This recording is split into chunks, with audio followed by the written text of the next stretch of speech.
Hello అండి, welcome to Lakshmi వలోలాస్ kitchen. నేను మీ లక్ష్మి. ఈరోజు వీడియోలో డ్రై ఫ్రూట్ లడ్డూని ఎలా ప్రిపేర్ చేసుకోవాలో చూపిస్తున్నానండి. ఈ లడ్డు అయితే కనుక చాలా మంచిది హెల్త్కి. చిన్నపిల్లల దగ్గర నుంచి పెద్దల వరకు అందరూ తినచ్చు. అండ్ మనం రోజు కొద్దిగా డ్రై ఫ్రూట్స్ తినడం అలవాటు చేసుకుంటే మనకి రెగ్యులర్గా వచ్చేటువంటి కొన్ని పెయిన్స్ నుంచి అయితే మనం రిలీఫ్ పొందొచ్చు అనమాట. సో అలా తినలేకపోతే కనుక ఈ విధంగా లడ్డూలా చేసుకుంటే నోటికి రుచిగానే ఉంటుంది, హెల్త్కి కూడా చాలా మంచిది. ఇంకా వెయిట్ లాస్ అవ్వాలనుకునే వాళ్ళకి కూడా ఈ లడ్డు చాలా బాగా యూజ్ అవుతుంది. సో మరి ఎలా చేయాలో చూసేద్దామా. సో మనమైతే ఇక్కడ లడ్డు చేసుకోవడానికి ముందుగా డేట్స్ తీసుకోవాలండి. నేను ఇక్కడ సీడ్లెస్ డేట్స్ నార్మల్ ఉంటాయి కదా, అవి తీసుకున్నాను అనమాట. సో వీటిని ముందుగా మనం వాష్ చేసుకోవాలి. నేను ఇక్కడ 2 కప్పులు తీసుకున్నానండి. వాటర్లో వేసుకుని ఒకసారి ఇలా కడుక్కున్న తర్వాత నేను ఇక్కడ రోట్లో వేసి కొద్దిగా దంచుకుంటున్నానండి. మీరు కావాలనుకుంటే కనుక మిక్సీ జార్లో వేసి కూడా బ్లెండ్ చేసుకోవచ్చు. కానీ ఒక్కొక్కసారి మిక్సీ బ్లేడ్స్ కూడా పాడవుతాయి. సో ఇలా అయితే కనుక బాగుంటుంది, మనకి కరెక్ట్గా వస్తుంది అనమాట. నేను ఇక్కడ నార్మల్ డేట్స్ తీసుకున్నాను కాబట్టి వాష్ చేసి వేసుకున్నానండి. ఒకవేళ మీరు ఇవి కాకుండా వేరేవి తీసుకుంటే కనుక డైరెక్ట్గా మిక్సీ జార్లో వేసి గ్రైండ్ చేసేసుకోవచ్చు. కానీ మరి మెత్తగా కాకుండా ఈ విధంగా కచ్చాపచ్చాగా ఉండాలి.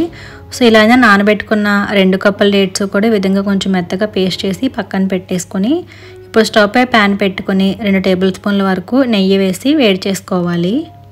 ఇప్పుడు 1 కప్పు బాదం పప్పు తీసుకుని ఈ విధంగా చిన్నగా కట్ చేసి వేసుకుంటున్నానండి. బాదం పప్పులో మెగ్నీషియం, కాల్షియం చాలా ఎక్కువగా ఉంటుంది. సో రోజుకు ఒక 5 పప్పులు కనుక తింటే నిద్ర కూడా బాగా పడుతుంది.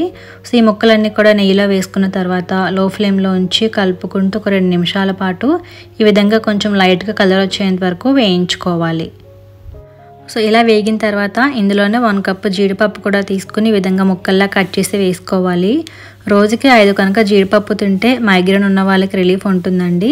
అండ్ అలాగే ఒక 1/2 కప్పు పిస్తా పప్పు కూడా వేసుకుంటున్నాను. బాదం వేగడానికి టైం పడుతుంది కాబట్టి ముందుగా అవి 2 మినిట్స్ పాటు వేయించుకుని తర్వాత ఈ బాదం పప్పు, పిస్తా పప్పు వేసి వీటిని కూడా ఒక 2-3 నిమిషాల పాటు వేయించుకుంటే అన్నీ కలిపి అప్పుడు లైట్గా కలర్ చేంజ్ అయ్యి ఈ విధంగా బాగా వేగుతాయండి.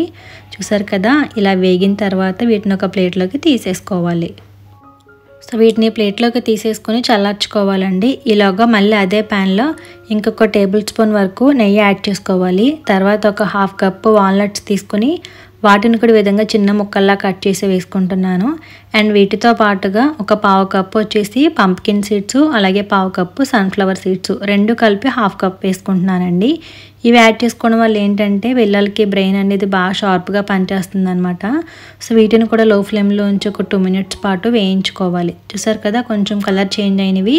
ఇలా వేగిన తర్వాత వీటిని మిక్సీ జార్లోకి తీసుకుని చల్లారిన తర్వాత మరి మెత్తగా కాకుండా కాస్త కోర్స్గా పౌడర్ లాగా చేసుకోవాలి. ఇప్పుడు ప్యాన్లో కొద్దిగా నెయ్యి ఉంటుందండి. అందులోనే ఒక 1/2 కప్ వరకు ఎండు కొబ్బరి తురుము ఉంటుంది కదా, అది వేసుకొని లో ఫ్లేమ్లో ఉంచి వేయించుకుంటే 1 నిమిషం పాటు మనకి ఈ విధంగా కలర్ అనేది చేంజ్ అవుతుందండి. సో ఇలా వేగితే సరిపోతుంది అనమాట. ఇలా వేగిన తర్వాత మనం ముందుగా వేయించి పక్కన పెట్టుకున్న బాదం, జీడిపప్పు ఉన్నాయి కదా, ఆ ప్లేట్లోకి వేసేసుకోవాలన్నమాట ఇదంతా కూడా. ఇప్పుడు ప్యాన్లో ఇంకొక 2 టేబుల్ స్పూన్ల వరకు నెయ్యి వేసుకుని కరిగించుకోవాలండి. గీ ఎక్కువగానే పడుతుంది అండ్ బాగుంటుంది కూడా ఈ లడ్డూస్లోకి. సో నెయ్యి కరిగిన తర్వాత మనం ముందుగానే పేస్ట్ చేసి పక్కన పెట్టుకున్నాం కదా ఖజూరం అంతా కూడా, సో ఆ పేస్ట్ వేసేసుకుని ఈ నేతిలో బాగా కలిసేలాగా కలుపుకోవాలి. ఈ పేస్ట్ కొంచెం ముద్దగా ఉంటుంది కాబట్టి ఇలా కలవడానికి అయితే టైం పడుతుందండి.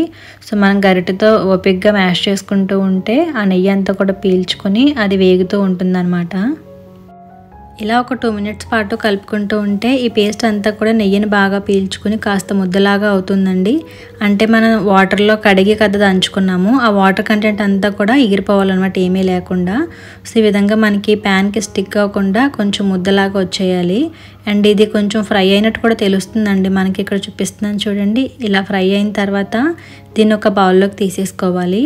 ఇప్పుడు మళ్ళీ ఇదే ప్యాన్లో మనం పాకం పెట్టుకోవడం కోసం ఒక 1 కప్పు బెల్లం యాడ్ చేసుకుంటున్నానండి.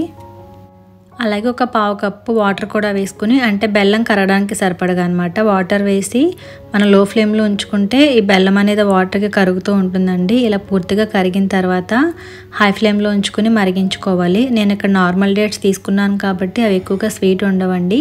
స్వీట్నెస్ కావాలనుకుంటే కనుక ఈ విధంగా బెల్లం కరిగించి వేసుకుంటే చాలా బాగుంటుంది అనమాట.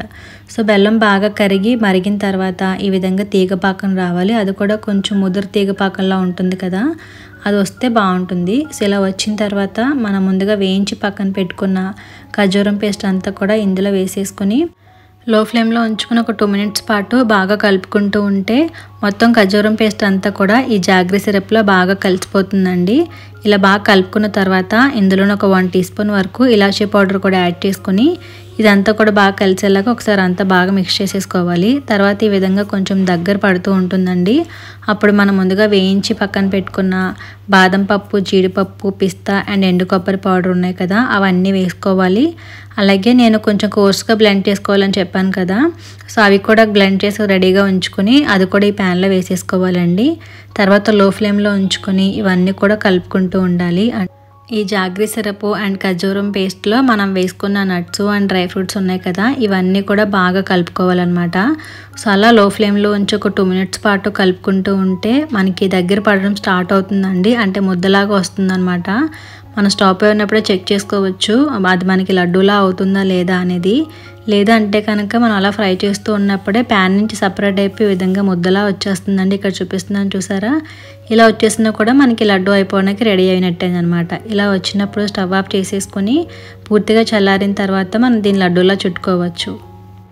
ఇలా పూర్తిగా చల్లారిన తర్వాత మన లడ్డూలు ఏ సైజులో చేయాలనుకుంటున్నామో అంత ముద్దను తీసుకుని చేత్తో ఒత్తుకుంటూ లడ్డూలాగా ప్రిపేర్ చేసుకోవాలండి. కిడ్స్ అయితే కనుక కాస్త చిన్నగా ఇష్టపడతారు కదా, వాళ్ళకి కొంచెం చిన్నగా చేసుకుని మనకైతే కొంచెం పెద్దగా ప్రిపేర్ చేసుకోవచ్చు అనమాట. సో అన్నీ కూడా ఇలానే లడ్డూలాగా చేసేసుకోవాలి. అండ్ ఇంకొకటి ఏంటంటే మీరు ఇది ముందు ప్రిపేర్ చేసుకుని ఒక 2 డేస్ తర్వాత లడ్డూలు చేసుకున్నా కూడా ఏమి ఇబ్బంది ఉండదండి. సో ఆ పేస్ట్ అలానే ఉంటుంది, ఎప్పుడు చేసుకున్నా కూడా ఇబ్బంది ఉండదు.